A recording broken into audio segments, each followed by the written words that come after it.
Table cloth. रविवार का दिन था, सबकी छुट्टी थी। मोहित ने फिल्म देखने का प्रोग्राम बनाया था। बंटी और रोली अपनी अपनी पढ़ाई में लगे थे। राधिका सुबह से ही जल्दी जल्दी सारे काम निपटा रही थी, क्योंकि लंच के बाद ही सब लोगों को फिल्म देखने जाना था। राधिका ने खाना तैयार कर दिया था, बस रोटियां सेकनी थी। वो नहाने चली गई। रोली से कहा कि जो नया वाला टेबल क्लॉथ में कल खरीद कर लाई थी वही बिछा दो और प्लेट लगा दो। प्लेट लगाकर मोहित, बंटी और रोली राधिका का इंतजार करने लगे कि वो आए तो रोटी बनाए। अरे भाई, कितनी देर लगेगी? भूख लगी है, जल्दी आओ। सबने अपनी अपनी प्लेट में दाल सब्जी निकाल ली थी। तभी राधिका अपने बाल पोंछते हुए बाहर निकली और बोली, बस बस मैं आ गई। सब राधिका की तरफ देखने लगे। तभी देखा कि टेबल पर एक प्लेट में गरम गरम गोल गोल और फूली फूली घी लगी रोटियां रखी है। सब ने एक साथ कहा, अरे ये क्या रोटियां कहाँ से आई? बंटी बोला, किसी को खानी है तो खाओ, वरना मैं तो खा रहा हूँ। उसके रोटी लेते ही सबने खाना शुरू कर दिया। राधिका भागी हुई रसोई में गई।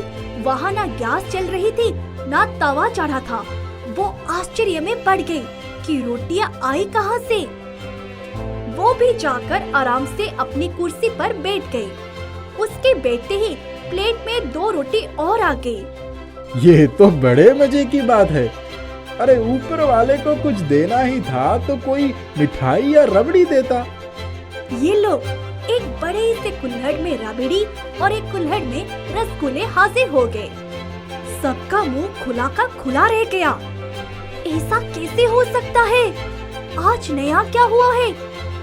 तभी उसकी नजर टेबल क्लॉथ पर पड़ी। वो उछल पड़ी। उसने कहा, ये टेबल क्लॉथ मैंने एक फेरी वाले से खरीदा था।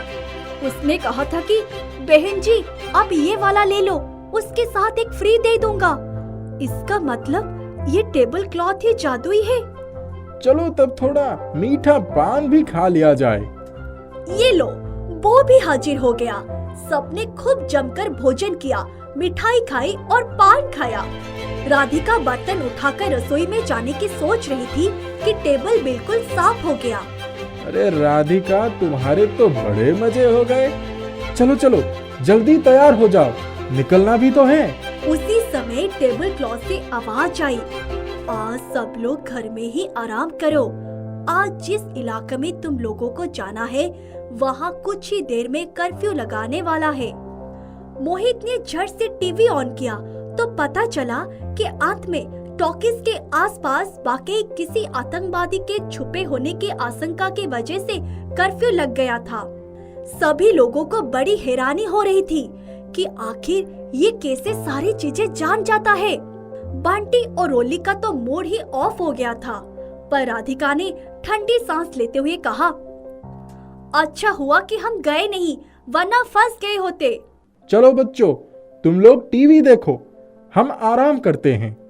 राधिका अभी भी असमंजस्य में थी। वो जैसे ही खाने वाले टेबल के पास गई, थोड़ी देर के लिए ठिठक गई। फिर बड़े प्यार से टेबल क्लॉथ को सहलाते हुए बोली, सच बताओ तुम कौन हो और हमारी इतनी सहायता क्यों कर रहे हो? तब टेबल क्लॉथ से आवाज आई, मेरी आत्मा इसी टेबल क्लॉथ में बसी है। बहुत दिनों से दुकान में ही पड़ा था, मुझको कोई खरीदता ही नहीं था। वो तो उस दिन जब उस फेरी वाले ने मुझे खरीद लिया और तुमको दिखाया, तब तुम उसी समय अपने ऑफिस से घर लौटी थी और किसी गरीब को खाना खिला रही थी। तभी मैंने सोचा, अगर इतनी अच्छे लोगों के घर में चला जाऊं तो मेरी किस्मत भी बदल जाएगी। कम से कम साफ सुथरा तो रहूंगा। वहाँ तो गोदाम में सारे कपड़ों के नीचे मेरा दम ही घुट रहा था। इसीलिए तुम चिंता मत करो, बस जो चाहिए वो बोल देना। ठीक है, आज शाम को मैं अनाथालय जाकर मिठाई देना चाहती हूँ। सोचा था लौटते समय खरीद लूंगी।